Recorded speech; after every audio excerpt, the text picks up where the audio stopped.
ভাই, একটা জিনিস আপনি খেয়াল করেছেন কিনা জানি না, মনে হয় খেয়াল করেছেন, কারণ খেয়াল করারই কথা, এটা আপনার চোখ এড়ানোর কথা না। যে আজকে আমরা দেখলাম যে রয়টার্স এর কাছে আহ শেখ হাসিনা একটা ইন্টারভিউ দিয়েছেন, সাবেক প্রধানমন্ত্রী, আওয়ামী লীগের সভানেত্রী। উনি এর আগেও একটা ইন্টারভিউ দিয়েছিলেন এনডিটিভিকে। এনডিটিভি ইন্ডিয়ান মিডিয়া, ওটাকে আবার অনেকে কোট করে আল জাজিরা অথবা এএপি তারাও রিপোর্ট করেছিল। কিন্তু এবার সরাসরি রয়টার্সই তাকে একটা এবার আর লিখিত ইন্টারভিউ না, টেলিফোন ইন্টারভিউ করেছে বলে আমি যে যতটুকু পেলাম। সেখানে নানা রকম কথা হয়েছে, আমরা ওই কথাগুলো নিয়ে একটু কথা আপনার সঙ্গে আলোচনা করতে চাই। প্রথমত উনি বলেছেন যে উনি এবং ওনার দলের সিনিয়র লিডারদের নিয়ে ওনারা শিগগিরই ঢাকায় ফিরবেন এবং সারেন্ডার করবেন, আদালতের শরণাপন্ন হবেন। আপনি এটাকে কতটুকু গুরুত্ব দিচ্ছেন? প্রথমত এটা খুবই গুরুত্বপূর্ণ একটা সংবাদ, এবং রয়টার্সের সাথে ইন্টারভিউ মানে এটা ইন্টারন্যাশনাল মিডিয়ার সাথে একটা ইন্টারভিউ, এর আগে এনডিটিভির সাথে একটা ইন্টারভিউ, এবং নানান ভাবে এরকম একটা ঘোষণা ওনার পক্ষ থেকে এসেছে যে উনি মাতৃভূমিতে ফিরতে চান। এবং এবার পরিষ্কার ভাবে বললেন যে যেহেতু তার বিরুদ্ধে একটা বিচার হয়ে গেছে, তার বিচারের রায় হয়েছে, উনি আদালতের কাছে সারেন্ডার করবেন। আর দিনক্ষণটা ঠিক করেননি, ডিসেম্বর মাসের কথা বলেছেন, এবং সেখানে কিছুটা ইমোশনও আছে। তিনি বলেছেন যে যতটুকু পড়লাম, তিনি বলেছেন যেখানে তার বাবা মার কবর, যেখানে তার বাবা মা শুয়ে আছেন, সেখানেই তার মৃত্যু হোক, এটা তিনি চান। এবং তার দলের অনেক নেতা কর্মীর উপরে যে অত্যাচার নির্যাতন, সেগুলোর কথা উনি বলেছেন। এবং সেই জন্য তিনি মনে করছেন যে তার দলের সকল নেতা কর্মী সহ তিনি আসবেন, সারেন্ডার করবেন। যারা বাইরে আছেন তাদের কথা বলছেন, সিনিয়র লিডাররা আসবেন, সারেন্ডার করবেন। একই দিনে বাংলাদেশের সব জায়গায় তাদের বিরুদ্ধে যত মামলা মোকদ্দমা হয়েছে আমরা জানি, আওয়ামী লীগ নেতা কর্মীদের নামে শত শত মামলা আছে, এবং সেই সকল মামলায় শত শত লোককে অভিযুক্ত করা হয়েছে। সাধারণ মানুষকে অভিযুক্ত করা হয়েছে, তাদের মধ্যে সাংবাদিক আছেন, শিক্ষক আছেন, এবং অন্যান্য পেশার লোকজন আছেন যারা সরাসরি আওয়ামী লীগের রাজনীতির সাথে ওতপ্রোতভাবে যুক্ত ছিলেন না। তো সেরকম একটা ঘোষণা রয়টারের মাধ্যমে তিনি দিয়েছেন। তো এটা একটা খুবই গুরুত্বপূর্ণ ঘোষণা। এবং তিনি এটাও বলেছেন, তাকে জিজ্ঞাসা করা হয়েছিল যে তিনি কি বাংলাদেশ সরকারের সাথে কোনো আলাপ আলোচনা করেছেন কিনা। তিনি বলেছেন মানে ঢাকার সাথে আলাপ আলোচনা করেছেন কিনা। তিনি উত্তর দিয়েছেন যে না, ঢাকার সাথে তার কোনো আলাপ আলোচনা হয়নি, এবং ঢাকার সাথে তিনি আলাপ আলোচনা করবেন এমনটাও বলেননি। বলেছেন যে এটা তো আলাপ আলোচনার বিষয় নয়, আমাদের ফেরত আসা, আওয়ামী লীগের রাজনীতি করা এটা জনগণের বিষয়, জনগণ সিদ্ধান্ত নিবে। আমরা যদি কোনো ভুল করে থাকি, জনগণ সিদ্ধান্ত নিবে, তাদের সিদ্ধান্তের উপরে আমরা নির্ভর করবো। কি এখানে একটা বিষয় হলো যে উনি বলেছেন যে উনি দলের সিনিয়র লিডারদের নিয়ে ফিরবেন। তো সিনিয়র লিডার বলতে যাদেরকে বুঝিয়েছেন, আমরা এমনিও জানি, আমরা আগেও দেখেছি, বহুবার দেখেছি যে শেখ হাসিনা নিজে ব্যক্তিগতভাবে খুবই সাহসী একজন মানুষ, রাজনৈতিক নেতা, এবং ওনার এই সাহসের পরিচয় আমরা এর আগে বহুবার দেখেছি। তো উনি যতটা সাহসী, ততটা কি তার দলের সিনিয়র লিডাররা তাদের নিয়ে যখন ফিরবেন বলছেন, আপনার কি মনে হয় যে উনি যদিও ফিরবেন কিনা আমি জানি না, যদি ফিরেন সেখানে সিনিয়র লিডারদের কি ওনার পাশে দেখতে পাবেন বলে আপনার ধারণা? আমার ধারণা এবং আমার বিশ্বাস এরকম যে হ্যাঁ, উনি যদি ফিরে আসেন এত প্রতিকূলতার মাঝে, উনি সিনিয়র লিডাররা ওনার সাথে ফিরবেন এবং ওনাকে অনুসরণ করবেন, এটা আমার মনে হয়। কারণ এর আগে আপনার নিশ্চয়ই মনে আছে যে একটা গ্রেনেড হামলার ঘটনা ঘটেছিল, তখন তাকে যে মানব বর্ম রচনা করে যে তাকে রক্ষা করেছিল, সেখানে কিন্তু সব সিনিয়র লিডাররা ছিলেন। সুতরাং শেখ হাসিনার প্রতি তাদের লিডারদের বা তাদের নেতা কর্মীদের, বিশেষ করে তৃণমূল কর্মীদের তো অনেক আস্থা আছে। কেউ কেউ হয়তো ফিরবেন না, নাও ফিরতে পারেন। তারা তখন বাদ হয়ে যাবেন, আওয়ামী লীগের রাজনীতিতে তাদের আর কোনো অবস্থান থাকবে না। সুতরাং এটা নির্ধারণ করবে যে তারা আওয়ামী লীগের রাজনীতিতে থাকতে চান কিনা, এবং তারা বাংলাদেশের মানুষের সাথে রাজনৈতিক কর্মকাণ্ডে অংশগ্রহণ করতে চান কিনা। কারণ আপনি রাজনীতি করবেন, আপনার বিরুদ্ধে মামলা মোকদ্দমা হবে, সেই মামলা কোন সময় সত্য মামলা হতে পারে, এবং অধিকাংশ ক্ষেত্রে রাজনীতিবিদদের নামে মামলা তো মিথ্যা মামলা হয়, এটা তো দেখা যায়। যেখানে আপনি ধরেন ঢাকায় আছেন, আপনি রাজনীতি করেন, আপনার নামে মামলা হলো রংপুরে যে আপনি অমুক হত্যার সাথে যুক্ত আছেন, আপনি সেখানে ছিলেন। আপনি আছেন চট্টগ্রামে, মামলা হলো খুলনাতে। এরকম পেশাজীবীদের বিরুদ্ধে মামলা হয়, আমরা দেখেছি তো, যে বিভিন্ন সম্পাদকদের বিরুদ্ধে মানহানি মামলা দেখেছেন না আপনি। অযথা একটা মানহানি মামলা আছে যেটা ঢাকায় করলেই চলে, সেই মামলা আপনার কুষ্টিয়া, যশোর, চট্টগ্রাম, রংপুর, মানে ওনাকে এইসব মামলায় হাজিরা দেওয়ান। আমাদের এই সিস্টেম আর কি, আমি এই বিচারের যে সিস্টেমের কথায় আসলাম, যে বিচারেরটা এরকম যে আপনি কিভাবে এইসব মামলা নেওয়া হয়, কেন নেওয়া হয়, আপনি যে ঘটনা যেখানে ঘটবে মামলা সেখানে হবে, এটা একটা সাধারণ নীতি থাকা উচিত, নীতি আছেও। তাহলে আপনি মাসুদ কামাল, আজকে যদি আপনি কারো মানহানি করেন, তাহলে আপনি যখন ঢাকা শহরে বসে এই কাজটা করছেন, তখন আপনার নামে যদি মানহানি মামলা কেউ করতে চায়, তার উচিত ঢাকা মেট্রোপলিটন কোর্টে যেয়ে মামলা করা, যে থানায় আপনি আছেন সেই থানায় যেয়ে মামলা করা। আপনার বিরুদ্ধে কুষ্টিয়া মামলা করার তো কোনো দরকার নেই, আপনার বিরুদ্ধে যশোরে মামলা করার দরকার নেই।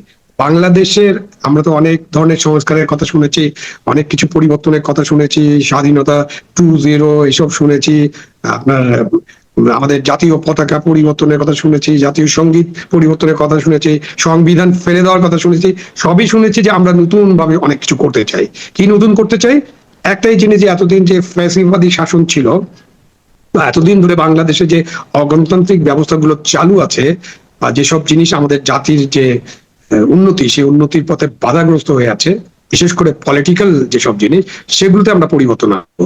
আপনি এই মামলার ক্ষেত্রেও তো এই ছোট পরিবর্তন আনা একদম, মানে এটা কোনো মানে কোনো বড় বিষয় না।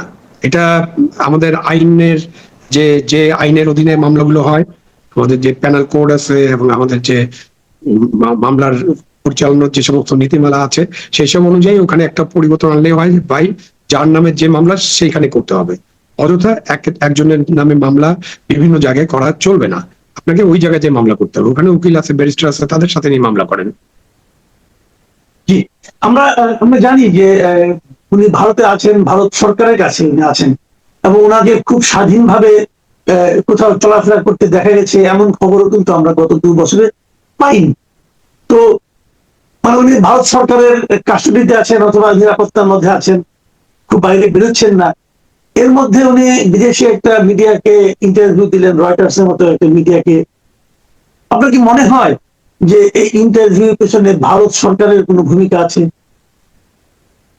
প্রথমত আমরা একটা বিষয়ে পরিষ্কার হই যে উনি ভারত সরকারের কাস্টডিতে নাই, সুতরাং ওনাকে কোনো কারণে কাস্টডি করা হয়নি, উনি কাস্টডি নাই কেন?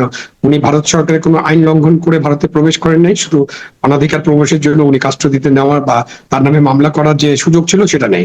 সুতরাং আমাদের একটা ব্যবস্থা, আমাদের সরকার সেই সময় যারা দায়িত্বে ছিলেন তারাই তাকে আমাদের হেলিকপ্টার ব্যবহার করে বিমানবন্দরে নিয়ে যে, আমাদের এয়ারফোর্সের প্লেন ব্যবহার করে ভারত সরকারের সাথে আলাপ আলোচনা করে তাকে সেখানে রেখে আসছে। সুতরাং উনি ভারত সরকার উনাকে অতিথি হিসাবে গ্রহণ করেছেন, অতিথি হিসাবে বরণ করেছেন, এটাও বলতে পারেন।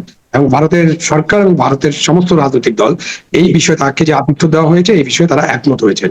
হ্যাঁ, তিনি যেহেতু আশ্রয় আছেন এবং বাংলাদেশের সাথে শেখ হাসিনার ভারতে অবস্থান নিয়ে বাংলাদেশের সাথে মানে সরকারের সাথে ভারত সরকারের যে টানাপোড়েন চলছে, বিশেষ করে ইউনূস সরকারের মানে একেবারে অচল অবস্থার দিকে চলে গিয়েছিল। সুতরাং ইউনূস সরকারের সময় তার যে এক্সট্রাডিশন করার জন্য তাকে যে বারবার চিঠি দেওয়া হয়েছে, এইসব কারণে ভারত সরকার নিশ্চিতভাবে তাকে বলেছেন যে আপনি যেহেতু আশ্রয়িত আছেন, আপনি থাকেন, আপনি চলাফেরা করবেন না, বাইরে যাবেন না। কেন? সেই নিরাপত্তা দেওয়ারও তো বিষয় আছে, যে ভারতে উনি যদি বাইরে চলাফেরা করেন ওনার নিরাপত্তাটা কে দেবে? সুতরাং ভারত সরকারকে অতিরিক্ত একটা নিরাপত্তার ব্যবস্থা করতে হবে। এইসব বিবেচনা ভারত সরকার তাকে হয়তো বাইরে কোথাও যাওয়া আসার ব্যাপারে বিধিনিষেধ আরোপ করে থাকতে পারে, অথবা উনি নিজের থেকেই নিজের উপর একটা আরোপিত নিষেধাজ্ঞা দিয়েছেন যে নিজের থেকেই উনি এখন বের হচ্ছেন না। বাট উনি তো এখন কথা বলেননি, রয়টারের কথা বলছেন গতকাল, তার আগে এনডিটিভির সাথে কথা বলছেন, তার আগে প্রেস ক্লাবের যে সভাপতি তার সাথে কথা বলেছেন, বিভিন্ন সময় উনি কথা বলেছেন। এবং উনি ইন্টারভিউতে এটাও আছে যে উনি বাংলাদেশের 125-এর মতো, সংখ্যাটা সঠিক কিনা দেখে নিতে হবে, 125-এর মতো নির্বাচনী এলাকার নির্বাচিত প্রতিনিধিদের সাথে কথা বলেছেন। তার মানে ওনার কাছে ফোন আছে, যে ফোনে ইন্টারনেট কানেকশন আছে, অ্যান্ড্রয়েড ফোন নিশ্চয়ই আছে, এবং উনি কথা বলতে পারছেন। সুতরাং তারপরে এই কথা বলার উপরে কোনো তেমন বিধিনিষেধ নেই বলে আমার কাছে মনে হচ্ছে। আবার কেউ কেউ একটা কথা আমি শুনছিলাম, অনেকে বলছিলেন যে গতবার উনি যখন এনডিটিভির কাছে ইন্টারভিউটা দিলেন, ওই ইন্টারভিউর প্রেক্ষিতে আমি অনেককে বলতে শুনেছি, ওনারা বলেছেন যদি উনি শেষ পর্যন্ত দেশে আসেনও, তাহলে সেখানে একটা মধ্যস্থতাকারী দেশ থাকা লাগবে। একটা পুরো একটা দেশের সঙ্গে আমাদের দেশের সঙ্গে এক ধরনের দুতিয়ালি করবে, তারপর উনি আসবেন। আবার এখন উনি বলছেন উনি নিজেই আসবেন, এবং উনি আসলে উনি কিভাবে আসবেন? সেখানে কি আমাদের দূতাবাসের মাধ্যমে আসবেন, কিভাবে আসবেন? আবার আমাদের সরকারও বলছে তারা ওনাকে আনার জন্য ভারতের কাছে বেশ কয়েকবার চিঠি দিয়েছে।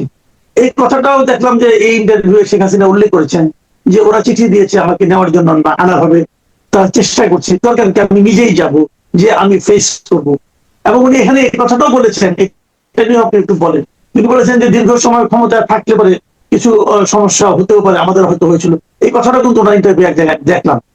তো এই সবগুলো মিলে আপনার কি মনে হয়? প্রথমত ভারত সরকারের কাছে সরকারের যে চিঠি গিয়েছে তাকে প্রত্যাপন চুক্তির অধীনে, সেইটা টেকনিক্যালি অনেক বিষয় আলোচনা করতে হবে। এবং একটা তো আছে যে মৃত্যুদণ্ড যদি আপনি দিয়ে দেন তখন ওই প্রত্যাপন চুক্তিটা কার্যকর হবে না। তো ভারত সরকার প্রত্যাপন করার ব্যাপারে তো এখন পর্যন্ত কোনো আলোচনা শুরু করেনি এবং আলোচনার আমরা দেখিনি এখন পর্যন্ত। কিন্তু বাংলাদেশ সরকার তাকে প্রত্যাপন চায়, তার মানে বাংলাদেশ সরকার চায় তিনি তাকে নিয়ে আসা এবং তার বিচারটা করা, এবং সেই বিচারটা কতটুকু ন্যায় ভিত্তিক হবে সেটা নিয়ে অনেক আলোচনা থাকতে পারে। সুতরাং আপনি অলরেডি চাচ্ছেন তাকে, তার বক্তব্য হলো যে আপনার এত আমাকে প্রত্যাপন চাওয়ার দরকার নেই, আমি নিজেই চলে আসবো, বিচারের সম্মুখীন হবো। তো সেটা তো অ্যাডভান্স, আরেকটু ভালো যে আপনারা তাকে গ্রহণ করেন। এখন তিনি কিভাবে আসবেন? আপনি তো আসতে হলে তার তো লাল পাসপোর্ট নিশ্চয়ই বাতিল করা হয়েছে যতদূর আমরা জানি, সুতরাং তাকে একটা দিতে হবে, ট্রাভেল ডকুমেন্ট দিতে হবে। ট্রাভেল ডকুমেন্ট ছাড়া তো কোনো এয়ারলাইন্স তাকে নেবে না প্যাসেঞ্জার হিসেবে। এরকম তো অবস্থার উনি সম্মুখীন হয়েছিলেন, তখন তার পাসপোর্টও ছিল কিন্তু লন্ডন থেকে তাকে আসতে দেওয়া হচ্ছিল না, ওই যে মঈনুদ্দিন ফখরুদ্দিনের সরকারের তত্ত্বাবধায়ক সরকারের সময়, অন্তর্বর্তীকালীন সরকারের সময়। তো তখন এই ব্যবস্থাটা হয়েছিল, তারপর তো উনি আসলেন, যেহেতু তার ট্রাভেল ডকুমেন্ট আছে যেটা বাতিল করা হয়নি, সে কারণে কিন্তু যে এয়ারলাইন্স তাকে প্রথমে উঠে নেই তাকে প্যাসেঞ্জার হিসেবে, তার বিরুদ্ধে উনি মামলা করে দিয়েছিলেন। তখন এয়ারলাইন্স দেখলো যে আমরা কেন মামলা সম্মুখীন হবো, তার যেহেতু পাসপোর্ট আছে, ভ্যালিড পাসপোর্ট, তাকে আমরা নিয়ে যাবো। কিন্তু এখন তার কাছে তো কোনো ভ্যালিড পাসপোর্ট নেই, সুতরাং তাকে একটা ট্রাভেল ডকুমেন্ট ছাড়া কোনো এয়ারলাইন্স ক্যারি করবে না, এটা একটা। দ্বিতীয় হতে পারে যে আপনি আলোচনায় যদি করেন, উনি যখন আসতে চাবেন তখন আপনি যেভাবে তাকে ওখানে পাঠিয়ে দিয়েছেন আপনি সেভাবে তাকে নিয়ে আসবেন, তাই না? এটার সুযোগ আছে তো, আপনার পাঠানোর যেমন পদ্ধতি ছিল আপনার আনারও পদ্ধতি আছে, আপনি সেভাবে নিয়ে আসেন তাকে। এটা গেল একটা। আরেকটা, আপনি বলছেন যে তারা কেউ কেউ মনে করেন তৃতীয় দেশের একটা নেগোসিয়েশন বা তৃতীয় দেশ এখানে ইনভলভ হবে কিনা, সেই ব্যাপারে তো উনার বক্তব্যে আমরা তেমন কিছু পাইনি। উনি বলছেন কোনো দেশের ইনভলভমেন্ট দরকার নেই, কেন এটা আমার দেশ।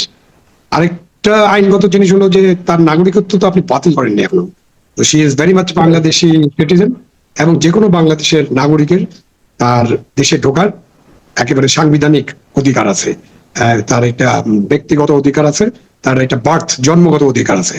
সুতরাং তিনি কিভাবে আসবেন, কিভাবে আসা সম্ভব, এগুলো নিয়ে আরো আলোচনা হতে পারে, বাট পথ আছে। আপনি আসতে বাধা নাও দিতে পারেন, আপনি আবার বাধা দিতে পারেন। বাধা যদি দেন, এই লাইনটা শেষ করে দেই, আপনি বাধা দিতে পারেন যে আপনি ট্রাভেল ডকুমেন্ট দিলেন না এবং আপনি তাকে আসতে দিলেন না, তাহলে আপনি এখন যে তাকে প্রত্যাপন চাচ্ছেন তাহলে সেটা ডিফিটেড হয়ে যাবে না। সুতরাং সরকারের কাছে বিষয়টা খুব সেন্সিটিভ, সরকারকে এই বিষয়গুলো ভালোভাবে পর্যালোচনা করতে হবে।